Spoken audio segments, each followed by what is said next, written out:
Very good morning, welcome to business plus. Last week markets చూస్తే ఓవరాల్గా 668 పాయింట్లు సెన్సెక్స్ కోల్పోయింది. ఒక మేజర్ ఫాల్ని లాస్ట్ వీక్లో మనం చూసాం. ప్రస్తుతం సెన్సెక్స్ 27,274 దగ్గర ఉంది. నిఫ్టీ ఫ్రైడే 51 పాయింట్ల లాస్తో 8,433 దగ్గర క్లోజ్ అవ్వడం మనం చూసాం. అయితే రేపు అమెరికా అధ్యక్ష ఎన్నికలు జరగబోతున్నాయి. సో ఈ నేపథ్యంలో రిజల్ట్ ఎలా ఉండబోతోంది ఏంటి అనేది కూడా మార్కెట్స్పై ఎఫెక్ట్ చూపించే అవకాశం ఉంది. అండ్ ఈ వారంలో కీలకంగా మనం చూస్తే ఎస్బీఐ, ఐసిఐసిఐ లాంటి బ్యాంకింగ్ సెక్టార్లోని కీలకమైన బ్యాంక్స్ కూడా రిజల్ట్స్ పోస్ట్ చేయబోతున్నాయి, క్యూటీ రిజల్ట్స్ పోస్ట్ చేయబోతున్నాయి. సో ఈ నేపథ్యంలో కూడా ఈ బ్యాంక్ నిఫ్టీతో పాటు మార్కెట్స్ కూడా ఎఫెక్ట్ అయ్యే ఛాన్సెస్ ఉన్నాయి. అండ్ బెల్ లాంటి కంపెనీస్ కూడా రిజల్ట్స్ పోస్ట్ చేయబోతున్నాయి. సో ఈ వీక్ మార్కెట్స్ ఎలా మూవ్ అయ్యే ఛాన్సెస్ ఉన్నాయి, ట్రెండ్ ఎలా ఉందో మనం ఇవాళ డిస్కషన్ చూద్దాం. మన డిస్కషన్లో పార్టిసిపేట్ చేయడానికి అనిల్ గారు మన స్టూడియోలో ఉన్నారు. గుడ్ మార్నింగ్ అనిల్ గారు. లాస్ట్ వీక్ మార్కెట్స్ పై మీ వ్యూ?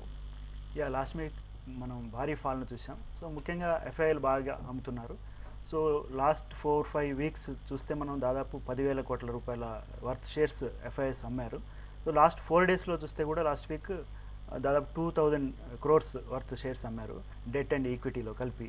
సో దానివల్ల మార్కెట్స్ బాగా నష్టపోతున్నాయి, ఎఫ్ఐఎల్ అమ్మకాలు భారీగా పెరుగుతున్నాయి. సో నియర్ టర్మ్ ఈవెంట్ చూస్తే అమెరికన్ ఎలక్షన్స్ రేపు ఉన్నాయి. సో అమెరికన్ ఎలక్షన్స్ దృష్టిలో ఉంచుకొని ట్రంప్ గెలిస్తే మరో 3-5% మార్కెట్ క్రాష్ కావచ్చని సిటీ బ్యాంక్ లాంటి బ్యాంకింగ్ వాళ్ళ అనలిస్టులు చెప్తున్నారు. సో దాన్ని బట్టి చూస్తే మార్కెట్స్ వాలటాలిటీ కనిపిస్తుంది. అయితే ఇవి కూడా మనం బాగా ఎక్కువ చేసి చెప్తున్నారని కూడా చెప్పొచ్చు. మనం గతంలో చూసాం బ్రెగ్జిట్ ముందు మార్కెట్స్ బాగా ఫాల్ అయ్యాయి ఆ న్యూస్తో. సో అదేవిధంగా అమెరికన్ ఎలక్షన్స్ను దృష్టిలో ఉంచుకొని కూడా ట్రంప్ గెలిస్తే ఇది జరగవచ్చు అది జరగవచ్చు అని మార్కెట్స్ బాగా ఫాల్ అవుతున్నాయి. కానీ మార్కెట్స్లో మనం అనుకున్నట్లు జరగకపోవచ్చు, ఎందుకంటే ఒక బౌన్స్ బ్యాక్ కూడా వచ్చే ఛాన్స్ కూడా మార్కెట్స్లో ఉంది. ఎందుకంటే గతంలో చూసాం బ్రెగ్జిట్ ఎఫెక్ట్ చాలా ఉంటుందని అన్నారు, కానీ బ్రెగ్జిట్ ఎఫెక్ట్ అంత కనిపించలేదు. మార్కెట్స్ మళ్ళీ బ్రెగ్జిట్ లోస్ నుంచి రికవర్ అయ్యాయి. అదేవిధంగా అమెరికన్ ఎలక్షన్స్ భయాలతో కూడా మార్కెట్స్ బాగా ఫాల్ అవుతున్నాయి, మళ్ళీ రికవర్ అయ్యే ఛాన్స్ కూడా ఉంది. సో ఇవాళ చూస్తే ఏషియన్ క్యూస్ అన్నీ కొద్దిగా పాజిటివ్గా కనిపిస్తున్నాయి. ఏషియన్ మార్కెట్స్లో బౌన్స్ బ్యాక్ కనిపిస్తుంది. సో ఎస్జిఎక్స్ నిఫ్టీ కూడా దాదాపు 60 పాయింట్ల లాభంతో ట్రేడ్ అవుతుంది. ఇవాళ ఒక గ్యాప్ అప్ ఓపెనింగ్ని మనం ఎక్స్పెక్ట్ చేయొచ్చు. ఆ తర్వాత యూరోపియన్ మార్కెట్స్ ఎలా బిహేవ్ చేస్తాయో మనం గమనించాల్సిన అవసరం ఉంది. సో మధ్యాహ్నం తర్వాత మళ్ళీ కొద్దిగా వీక్ అయ్యే ఛాన్సెస్ కూడా ఉన్నాయి. ఓకే అండి, మన ఫస్ట్ కాల్ చూద్దాం. రవి వర్మ నెల్లూరు నుంచి లైన్లో ఉన్నారు. గుడ్ మార్నింగ్ అండి. Good morning. ఇన్ఫోసిస్ 970 ఉంది, చాంబలు 53 ఉంది మేడం. ఈ రేట్లో బై చేయొచ్చా? ఇన్ఫోసిస్ మీరు లాంగ్ టర్మ్ కోసం అయితే బై చేయొచ్చండి. షార్ట్ టర్మ్లో మార్కెట్స్ అంటే 1-2 quarters వరకు కూడా లార్జ్ క్యాప్ ఐటీ స్టాక్స్ బాగా పెర్ఫామ్ చేయకపోవచ్చు అన్న వాదనలు కనిపిస్తున్నాయి. ముఖ్యంగా చూస్తే వాళ్ళ గైడెన్స్ కూడా చూస్తే నెక్స్ట్ 1-2 quarters వరకు కూడా పెద్దగా మార్జిన్స్ ఇంప్రూవ్ కాకపోవచ్చు అని ఇన్ఫోసిస్ లాస్ట్ క్వార్టర్ రిజల్ట్స్ అప్పుడు గైడెన్స్ ఇచ్చింది. సో దాన్ని బట్టి చూస్తే ఐటీ స్టాక్స్ కొద్దిగా దూరంగా ఉండడం బెటర్. ఇన్ఫోసిస్ను మీరు లాంగ్ టర్మ్ కోసం అయితే అంటే 2-3 years వ్యూతోనైతే బై చేయొచ్చు ఈ లెవెల్లో కూడా. అయితే షార్ట్ టర్మ్లో మాత్రం ఇదే రేంజ్ బౌండ్ మూమెంటం కొనసాగే అవకాశం ఉంటుంది ఇన్ఫోసిస్, విప్రో అలాంటి టీసీఎస్ లాంటి ఐటీ స్టాక్స్లో. అయితే చంబల్ ఫెర్టిలైజర్స్ లాంటి అగ్రోకెమికల్స్ కంపెనీస్ అంటే బాగా పెరిగే అవకాశం కనిపిస్తుంది నియర్ టర్మ్లో. లాంగ్ టర్మ్లో కాకపోయినా నియర్ టర్మ్లో కొద్దిగా ఇంప్రూవ్ అయ్యే ఛాన్స్ ఉంది స్టాక్ వైజ్గా. సో చంబల్ ఫెర్టిలైజర్స్ మీరు బై చేయొచ్చు. రైట్. అయితే ఇన్వెస్ట్మెంట్స్ విషయానికి వస్తే మేజర్గా గోల్డ్లో చాలా మంది ఇన్వెస్ట్ చేస్తున్నారు మన ఇండియాలో. సో స్పెషల్లీ గోల్డ్ కూడా ఎఫెక్ట్ అవుతుంది అమెరికా ఎలక్షన్స్ నేపథ్యంలో అని అంటున్నారు. సో ఏ విధంగా ఎఫెక్ట్ అవుతుంది, ఎలా ఉండే ఛాన్స్ ఉన్నాయి? ప్రీషియస్ మెటల్ చూస్తే మనం ఇంటర్నేషనల్ మార్కెట్స్లో లాస్ట్ వీక్ బాగా పెరిగాయి. సో ఎందుకంటే ఈక్విటీ మార్కెట్స్ ఎప్పుడైతే వోల్టాలిటీగా ఉంటాయో అప్పుడు సేఫ్ హేవన్స్ కోసం ఇన్వెస్టర్స్ వెతుకుతూ ఉంటారు. సో వాళ్ళ ఇన్వెస్ట్మెంట్స్ను ఇటువంటి ప్రీషియస్ మెటల్స్లో వైపు మళ్ళిస్తారు. దానివల్ల ప్రీషియస్ మెటల్స్లో అప్రిషియేషన్ కనిపిస్తుంది. మనం ఎప్పుడు జరిగే ఫినామినా ఇది. ఇంటర్నేషనల్ మార్కెట్స్, ఈక్విటీ మార్కెట్స్ వోల్టైల్గా ఉన్నప్పుడు గోల్డ్ అండ్ సిల్వర్ పెరుగుతుంటాయి. అదేవిధంగా డాలర్ కూడా వీక్ అవుతుంది. సో దీనివల్ల మా ఇన్వెస్ట్మెంట్స్, ఎఫ్ఐఎస్ ఇన్వెస్ట్మెంట్స్ ఎక్కువగా గోల్డ్ వైపు మళ్ళిస్తున్నారు. దానివల్ల కొద్దిగా ర్యాలీ కనిపిస్తుంది. గోల్డ్, సిల్వర్ని ఎవ్రీ డిక్లైన్స్లో బై చేయటం బెటర్ అని నా సలహా. ఓకే అండి, నెక్స్ట్ కాలర్ శ్రీనివాస్ గారు లైన్లో ఉన్నారు. హలో. నమస్తే అండి. నమస్తే అండి, చెప్పండి. మేడం మేము పిరమిడ్ ఎంటర్ప్రైజెస్ జుబెన్ లైఫ్ సైన్సెస్ 90% ప్రాఫిట్ ఉంది madam. Suven life sciences, Piramal enterprises. Suven కాదండి, పిరమిడ్ ఎంటర్ప్రైజెస్ జుబెన్ లైఫ్ సైన్సెస్. ఓకే. ఇంకో స్టాక్ అంటే జుబిలెంట్ లైఫ్ సైన్సెస్. జుబెన్ లైఫ్ సైన్సెస్, పిరమిడ్ సార్, రెండిట్లో 90% ప్రాఫిట్ ఉంది సార్. ఓకే. అది ఇప్పుడు తీసేసి ఏమైనా వేరే కొనమంటారు సార్? కంటిన్యూ అట్లా ఉంచుకుంటారు సార్? ఇంకా కొంచెం పడుతుంది మధ్య. ఫార్మా స్టాక్స్ అన్ని లాస్ట్ వీక్ అంటే లాస్ట్ ఫ్రైడే బాగా పడ్డాయి. లాస్ట్ వీక్ మొత్తం కూడా pharma stocks, large pharma companies అన్ని పడ్డాయి. దాదాపు సన్ ఫార్మా కూడా దాదాపు 10% ఫాల్ అయింది. సో దీని యుఎస్ ఎఫ్డిఏ అంటే యుఎస్లో ఫార్మా కంపెనీస్ అంటే జనరిక్ వర్షన్స్ తయారు చేసే ఫార్మా కంపెనీస్ ప్రైస్ రిగ్గింగ్ పాల్పడ్డాయి అని యుఎస్ జస్టిస్ డిపార్ట్మెంట్ ఒక దర్యాప్తు చేపట్టిందన్న వార్తల నేపథ్యంలో ఫార్మా స్టాక్స్ అన్ని బాగా పడ్డాయి. ఫార్మా ఇండెక్స్ కూడా ఫ్రైడే బాగా పడింది. సో దీన్ని బట్టి చూస్తే ఫార్మా స్టాక్స్లో కొద్దిగా వోల్టాలిటీ కనిపించే అవకాశం ఎక్కువగా కనిపిస్తుంది. సో ఇది కూడా పిరమిడ్ ఎంటర్ప్రైజెస్ కూడా హైయర్ లెవెల్స్ నుంచి పడింది అనమాట. దాదాపు 2000 లెవెల్స్ నుంచి ఫాల్ అయింది. సో ఇక్కడ నుంచి కొద్దిగా కరెక్షన్ ఉండే అవకాశం ఉంటుంది. కాకపోతే మీరు లాంగ్ టర్మ్ హోల్డర్ అంటున్నారు కాబట్టి ఫండమెంటల్స్ వైజ్గా చూస్తే ఈ రెండు స్టాక్స్, మీరు చెప్పిన రెండు stocks pyramid enterprises, Jubilant life sciences రెండు కూడా స్ట్రాంగ్గా ఉన్నాయి. లాంగ్ టర్మ్ కోసం అయితే హోల్డ్ చేయొచ్చు. షార్ట్ టర్మ్ కోసం అయితే ఒకసారి ప్రాఫిట్ బుక్ చేసి మళ్ళీ లోయర్ లెవెల్స్లో బై చేయడం బెటర్ అండి. రైట్, నెక్స్ట్ బిఎస్ రెడ్డి గారు లైన్లో ఉన్నారు. హలో, నమస్తే అండి. నమస్తే అండి, చెప్పండి. కన్ఫార్మా ఈ లెవెల్ తీసుకోవచ్చా లేకపోతే ఏ లెవెల్ తీసుకోవచ్చు? ఓకే అండి. యా, సన్ ఫార్మా బాగా ఫాలో అయిందండి. సో మనం ఇందాక చెప్పినట్టు యుఎస్ఎఫ్డిఏలో వాళ్ళు యుఎస్ జస్టిస్ డిపార్ట్మెంట్ దర్యాప్తు ఏదైతే ఉందో దానివల్ల అంటే ప్రైస్ రిగ్గింగ్ పాల్పడ్డాయి జనరిక్ మెడిసిన్స్ తయారు చేసే కంపెనీలు యుఎస్లో అన్న దాంతో ఈ స్టాక్ బాగా పడింది. సో అయితే ఈ లెవెల్స్ నుంచి కూడా కొద్దిగా ఫాలో అయ్యే ఛాన్స్ ఎక్కువగా కనిపిస్తుంది టెక్నికల్గా చూస్తే. సో హైయర్ నుంచి బాగా ఫాలో అయిందనమాట. సో 525 ఆ లెవెల్స్లో బై చేయటం బెటర్. అంటే ఇక్కడ నుంచి గ్రాడ్యువల్గా బై చేయటం బెటర్. ఫాల్ ఇక్కడ నుంచి అరెస్ట్ అయ్యే ఛాన్సెస్ కూడా ఉన్నాయి. బౌన్స్ బ్యాక్ కూడా వస్తే రావచ్చు. అయితే లాంగ్ టర్మ్లో మాత్రం కొద్దిగా వాలటాలిటీనే ఫేస్ చేసే అవకాశం కనిపిస్తుంది సన్ ఫార్మా విషయంలో ముఖ్యంగా. రైట్, నెక్స్ట్ శ్రీధర్ గారు లైన్లో ఉన్నారు. Hello, good morning madam. Good morning అండి, చెప్పండి. Good morning sir. Good morning అండి. సార్ ఈ బ్యాంక్స్ ఎలా ఉన్నాయండి? బ్యాంక్ ఫాల్ అయిపోయింది బాగా. యా, బ్యాంక్ స్టాక్స్ కూడా మార్కెట్స్తో పాటు బాగా పడ్డాయండి. సో ఇవాళ చూస్తే ఐసిఐసిఐ బ్యాంక్ రిజల్ట్ ఉంది. మనం యాక్సిస్ బ్యాంక్ రిజల్ట్ రోజు యాక్సిస్ బ్యాంక్ కూడా బాగా ఫాలో అయింది. యాక్సిస్ బ్యాంక్లో ఎన్పిఎస్ పెరగడం వల్ల. సో ఇవాళ ఐసిఐసి బ్యాంక్ రిజల్ట్ చూడాలి. రిజల్ట్స్ పాజిటివ్గా ఇన్లైన్లో ఉండాలి. అదేవిధంగా ఎన్పిఎస్ కూడా బాగా పెరగకుండా ఉంటే మాత్రం ఈ స్టాక్ పెరిగే అవకాశం కనిపిస్తుంది. ఎన్పిఎస్ కొద్దిగా పెరిగినా కూడా ఈ స్టాక్లో బాగా ఫాల్ ఉంటుంది. సో ఆ విషయం గమనించాలి. రిజల్ట్స్ చూడండి. రిజల్ట్స్ తర్వాత మీరు ఐసిఐసి బ్యాంక్ అదేవిధంగా ఎస్బీఐ లాంటి బ్యాంక్స్లో ఇన్వెస్ట్ చేయడం బెటర్. ఎస్బీఐ రిజల్ట్ కూడా ఈ వీక్లో ఉంది. ఈ రెండింటిని గమనించి మీరు ఇన్వెస్ట్ చేయండి.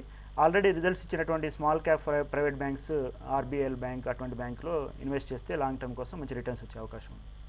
రైట్, నెక్స్ట్ కాల్ చూద్దాం. హలో, నమస్తే మేడం. నమస్తే అండి, చెప్పండి. మేడం కెల్టాన్ టెక్ 180లో ఉన్నాము. ఫిలాటెక్ 28 రూపీస్. అవి ఉంచాలా తీసేయండి? Yeah, Kellton tech higher level నుంచి బాగా ఫాలో అయిందండి. రిజల్ట్స్ కూడా అంత అట్రాక్టివ్గా కనిపించట్లేదు.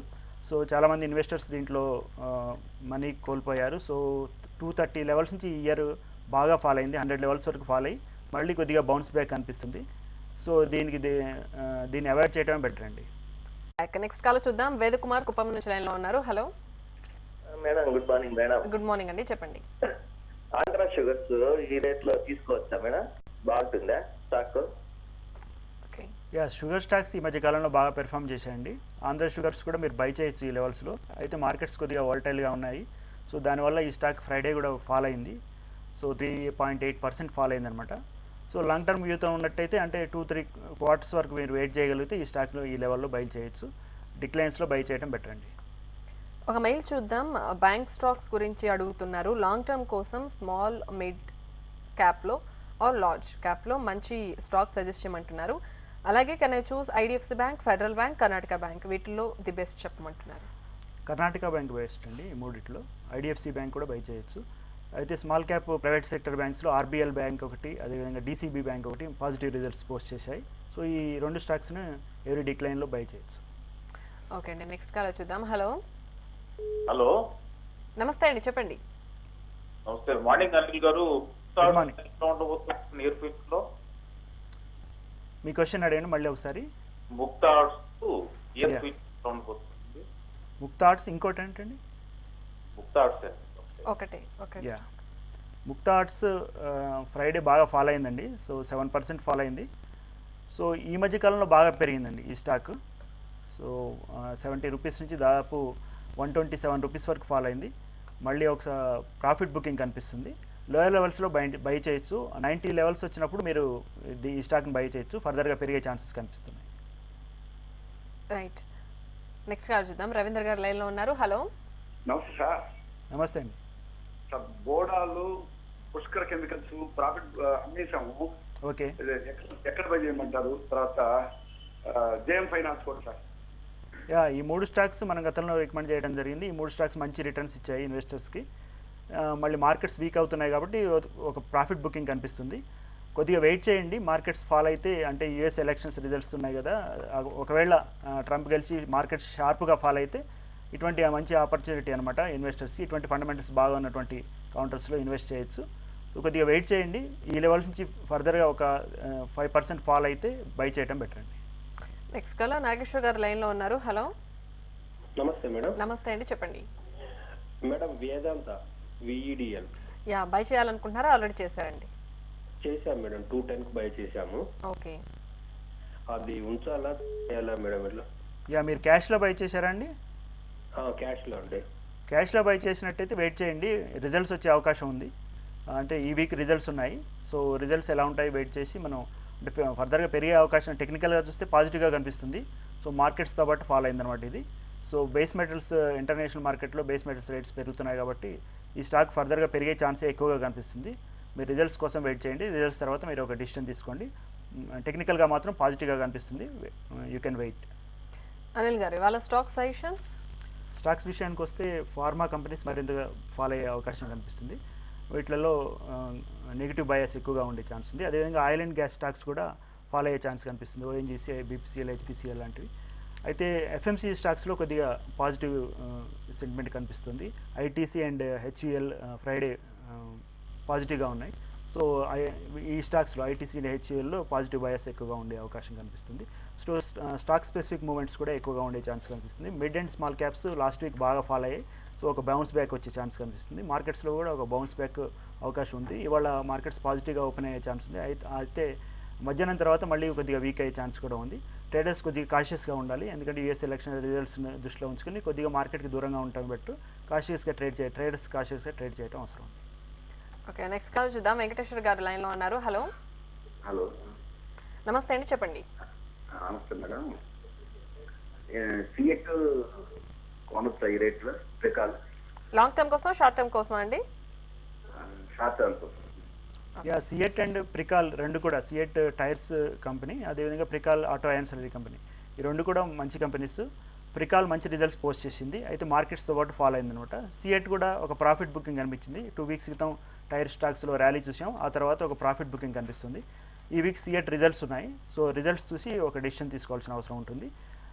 ఇక్కడ నుంచి ఫర్దర్గా పెరిగే ఛాన్స్ కనిపిస్తుంది లాంగ్ టర్మ్ కోసం అయితే. అంటే 1-2 క్వార్టర్స్ మీరు వెయిట్ చేయగలిగితే సిఎట్ మంచి రిటర్న్స్ ఇచ్చే అవకాశం ఉంటుంది. మార్కెట్స్ ఇంప్రూవ్ అయితే ఇది 1500 వరకు కూడా వెళ్ళే ఛాన్స్ కనిపిస్తుంది. మీరు డిక్లైన్స్లో బై చేయొచ్చు బోత్ స్టాక్స్. నెక్స్ట్ మల్లికార్జున్ గారు లైన్లో ఉన్నారు. హలో, హలో, మల్లికార్జున్ గారు, చెప్పండి. నిఫ్టీ ఇప్పుడు షార్ట్ సెల్ చేయొచ్చండి? నిఫ్టీ షార్ట్ చేయొచ్చు అని అడుగుతున్నారా? ఓకే, యా, నిఫ్టీ చూస్తే కొద్దిగా అంటే వాలటాలిటీ ఎక్కువగా ఉండే అవకాశం ఉందండి. ఇవాళ బిగినింగ్లో మార్కెట్ పెరిగే అవకాశం కనిపిస్తుంది. ఎస్జిఎక్స్ నిఫ్టీ పాజిటివ్గా ఉంది, 68 పాయింట్స్ పాజిటివ్గా ఉంది. సో అక్కడి నుంచి 8500 ఎబోవ్నే ఓపెన్ అయ్యే ఛాన్స్ ఎక్కువగా కనిపిస్తుంది. 8535 ఆ లెవెల్స్లో మీరు షార్ట్ చేయొచ్చు. మళ్ళీ తిరిగి ఒక 6 స్టాప్ లాస్ పెట్టుకొని మీరు ట్రేడ్ చేయాల్సిన అవసరం ఉంటుంది. బాటమ్ సైడ్కి వస్తే దాదాపు 8350 దగ్గర గట్టి సపోర్ట్ కనిపిస్తుంది. 8350 అండ్ 8600 ఈ మధ్యలో నడిచే అవకాశం ఉంటుంది. సో ఈ రెండు లెవెల్స్ని మీరు దృష్టిలో పెట్టుకొని ట్రేడ్ చేయండి. రైట్, సెక్టార్స్ వైజ్ మూవ్మెంట్ ఎలా ఉండే ఛాన్సెస్ ఉన్నాయి అనిల్ గారు? సెక్టర్ వైజ్గా చూస్తే ఆల్ సెక్టర్స్ ఫ్రైడే లాసెస్తో క్లోజ్ అయ్యాయి. ఒక ఎఫ్ఎంసీజీ సెక్టర్ మాత్రం పాజిటివ్గా కనిపించింది ఫ్రైడే. సో ఎఫ్ఎంసీజీ స్టాక్స్లో కొద్దిగా బయింగ్ ఇంట్రెస్ట్ కనిపిస్తుంది. అదేవిధంగా ఐటీ స్టాక్స్ కూడా కొద్దిగా పాజిటివ్గా కనిపించాయి. లాస్ట్ వీక్ ఐటీ స్టాక్స్ బాగా ఫాలో అయ్యి సో ఫ్రైడే కొద్దిగా బౌన్స్ బ్యాక్ అయినట్టు కనిపించింది. సో ఐటీ స్టాక్స్ కూడా ఇక్కడ నుంచి ఒక బౌన్స్ బ్యాక్ వచ్చే ఛాన్స్ కనిపిస్తుంది ఐటీ స్టాక్స్లో. So IT stocks and FMCG stocks కొద్దిగా లైమ్ లైట్లో ఉండే ఛాన్స్ ఎక్కువగా కనిపిస్తుంది. ఓకే, నెక్స్ట్ కాలర్ శ్రీనివాస్ గారు లైన్లో ఉన్నారు. హలో, హలో సార్, నమస్తే మేడం. నమస్తే అండి, చెప్పండి. సార్ నమస్తే సార్. నమస్తే అండి, చెప్పండి. ఏం లేదు సార్, నేను జేసీఎల్ తీసుకున్నాను, గుజరాత్ ఎలక్ట్రిసిటీ తీసుకున్నాను. ఎక్కువ జేసీఎల్ ఉన్నాయి సార్. ఆ రెండిట్లో ఏది మంచిదో చెప్పండి సార్ ఎక్కువ తీసుకోవడానికి. ఇక కెమికల్ స్టాక్స్ అన్ని బాగానే పెర్ఫామ్ చేస్తున్నాయండి. జిహెచ్సిఎల్ ఫండమెంటల్గా చూస్తే బాగుంది. ఈ ఇయర్ బాగా రిటర్న్స్ ఇచ్చింది ఇన్వెస్టర్స్కి. సో ఫండమెంటల్స్ వైజ్గా 33 EPS ఉంది ఈ కంపెనీ. సో అయితే మార్కెట్స్తో పాటు ఈ స్టాక్ ఫాలో అయింది. సో హయ్యర్ లెవెల్స్ నుంచి మీరు డిక్లైన్స్లో బై యాడ్ చేసుకోవచ్చు ఈ స్టాక్. జిహెచ్సిఎల్, గుజరాత్ అల్కలీస్ రెండు మంచి స్టాక్సే. రెండింటిని మీరు లాంగ్ టర్మ్ కోసం హోల్డ్ చేయొచ్చు. రైట్. అయితే bank Nifty specially SBI, ICICI reserves post చేయబోతున్నాయి. సో బ్యాంక్ నిఫ్టీ ఎలా మూవ్ అయ్యే ఛాన్స్ ఉన్నాయి? బ్యాంక్ నిఫ్టీ చూస్తే 19,600 దగ్గర ఒక రెసిస్టెన్స్ ఫేస్ చేసే అవకాశం ఉంది. ప్రస్తుతం మాత్రం 19,058 దగ్గర ఉంది. 120 పాయింట్స్ నష్టపోయింది ఫ్రైడే. సో కిందికి వస్తే 18,200 దగ్గర గట్టి సపోర్ట్ కనిపిస్తుంది. ఈ రెండు లెవెల్స్ కీలకంగా భావించాలి మనం. సో బ్యాంకింగ్ స్టాక్స్ కొద్దిగా వాలటైల్గానే ఉండే అవకాశం ఉంటుంది, ఎందుకంటే లార్జ్ క్యాప్ స్టాక్స్ అన్ని ఫాలో అయ్యాయి last week. So SBI and ICICI bank రెండింటి రిజల్ట్స్ దృష్ట్యా కొద్దిగా వాలటాలిటీ ఫేస్ చేసే అవకాశం ఉంటుంది బ్యాంకింగ్ ఇండెక్స్. కాషియస్గా ఉండాలి. ఆల్రెడీ రిజల్ట్స్ పోస్ట్ చేసినటువంటి బ్యాంక్స్ను పాజిటివ్గా రిజల్ట్స్ పోస్ట్ చేసినటువంటి బ్యాంక్స్ డిక్లైన్స్లో బై చేయొచ్చు, ఆర్బీఐ లాంటి banks. So SBI and ICICI చాలా వాలటైల్గా ఉండే ఛాన్స్ ఎక్కువ కనిపిస్తుంది. ఐసిఐసిఐ బ్యాంక్ రిజల్ట్స్లో అంటే నెట్ ప్రాఫిట్స్ పెరిగినా కూడా ఎన్పిఎస్ కూడా ఏమాత్రం కొద్దిగా పెరిగినా బ్యాంక్లో నెగిటివ్ బయాస్ ఎక్కువగా కనిపించే అవకాశం ఉంటుంది ఈ స్టాక్లో. రైట్. ఒక బ్యాంక్ సెక్టార్ రిలేటెడే కాకుండా బ్రిటానియా, లూపిన్ ఇలాంటివన్నీ కూడా కొన్ని పెద్ద కంపెనీస్ రిజల్ట్స్ పోస్ట్ చేస్తున్నాయి ఈ వీక్లో. రిజల్ట్స్ ఎఫెక్ట్ ఏ విధంగా ఉండే ఛాన్స్ ఉన్నాయంటారు? రిజల్ట్స్ చూస్తే అంత అట్రాక్టివ్గా లేవు, అంత పూర్గా కూడా లేవు రిజల్ట్స్ ఈ మధ్యకాలంలో వచ్చిన large cap companies results. So results కొన్ని కంపెనీస్ బాగా ఇస్తున్నాయి. సో రిజల్ట్స్ ముందే ర్యాలీ రావడం మనం గమనిస్తున్నాం. కొన్ని కంపెనీస్ రిజల్ట్స్ తర్వాత రిజల్ట్స్ బాగా ఇచ్చినా కూడా మార్కెట్స్తో పాటు ఫాలో అవుతున్నాయి. సో దాన్ని దృష్టిలో పెట్టుకుంటే రిజల్ట్స్ బాగా పోస్ట్ చేసినటువంటి కంపెనీస్లో ఇటువంటి మార్కెట్ ఫాలో అయినప్పుడు ఒక ఛాన్స్గా భావించి అటువంటి స్టాక్స్లో పికప్ చేసుకోవడం బెటర్ అండి. సో ఎవ్రీ డిక్లైన్స్లో మంచి స్టాక్స్, ఫండమెంటల్గా బాగా ఉన్నటువంటి స్టాక్స్ని బై చేయడం బెటర్. మేజర్ ట్రెండ్ ఎలా ఉందంటారు? మేజర్ ట్రెండ్ చూస్తే నెగిటివ్గానే ఉంది. సో మార్కెట్స్ 8,500 లెవెల్లో అబోవ్ సస్టైన్ అయితే కొద్దిగా పాజిటివ్ బయాస్ కనిపించవచ్చు, కానీ ఆ లెవెల్లో ఎక్కువగా వాలటాలిటీ ఉంది. సో 8,350 దగ్గర మేజర్ సపోర్ట్ కనిపిస్తుంది నిఫ్టీకి. ఇవాళ ట్రేడర్స్కి మీరు ఇచ్చే సజెషన్? మార్కెట్స్ ఇవాళ కొద్దిగా అంటే ఓపెనింగ్లో గ్యాప్ అప్తో ఓపెన్ కావచ్చు. నిఫ్టీ 8,500 లెవెల్లో ఓపెన్ అయ్యే ఛాన్స్ ఎక్కువగా కనిపిస్తుంది. ఆ తర్వాత మళ్ళీ యూరోపియన్ మార్కెట్స్ ట్రెండ్, అదేవిధంగా గ్లోబల్ ఈవెంట్స్ ఇటువంటివన్నీ మార్కెట్ని ప్రభావితం చేసే అవకాశం కనిపిస్తుంది. సో దాన్ని దృష్టిలో పెట్టుకుంటే వోల్టాలిటీ కంటిన్యూ అయ్యే ఛాన్సే ఎక్కువగా ఉంది. సో అటువంటి టైంలో మనం కొద్దిగా కాషియస్గా ఉండాలి, మార్కెట్స్ కొద్దిగా దూరంగా ఉండటం బెటర్. సో ఇది మేజర్ ఈవెంట్ ఏదైతే ఉందో యూఎస్ ఎలక్షన్స్ను, అది దాంట్లో క్లారిటీ వచ్చాక మళ్ళీ మార్కెట్స్లో బై చేయటం బెటర్. అంటే గ్లోబల్గా చూస్తే మార్కెట్స్ ఎలా మూవ్ అవుతున్నాయి? గ్లోబల్ మార్కెట్స్ ట్రెండ్ కూడా నెగిటివ్గా ఉంది. మనం సిటీ బ్యాంక్ లాంటి మేజర్ అనలిస్టులు వాళ్ళందరూ కూడా మార్కెట్ ట్రంప్ గెలిస్తే 3 to 5% ఫాలో అవుతాయి అన్న అనాలిసిస్ ఇస్తున్నారు. సో దాన్ని బట్టి చూస్తే గ్లోబల్ మార్కెట్స్లో వోల్టాలిటీ కొనసాగే అవకాశం కనిపిస్తుంది. క్రూడ్ కూడా ఫాలో అవుతుంది. సో దాన్ని కూడా దృష్టిలో పెట్టుకుంటే మార్కెట్స్ వోల్టాలిటీ ఇంకా పెరిగే ఛాన్స్ ఎక్కువగా ఉంది. సో గోల్డ్ అండ్ సిల్వర్ లాంటి ప్రీషియస్ మెటల్స్ పెరుగుతున్నాయి. సో కరెన్సీస్ కూడా ఇంటర్నేషనల్ మార్కెట్లో డాలర్ కూడా వీక్ అయింది. దీన్ని బట్టి చూస్తే మార్కెట్స్లో వోల్టాలిటీ ఎక్కువగా కనిపించే అవకాశం ఉంది. రైట్. ఫైనల్లీ ఇవాళ జరిగే డిస్కషన్ మీ హోల్డింగ్స్ ఏమైనా ఉన్నాయి అనిల్ గారు? I don't have any. Thank you so much అండి. ఇది వాళ్ళ బిజినెస్ ప్లస్. మరిన్ని అప్డేట్స్తో మళ్ళీ మీట్ అవుదాం. Till then keep watching HMTV.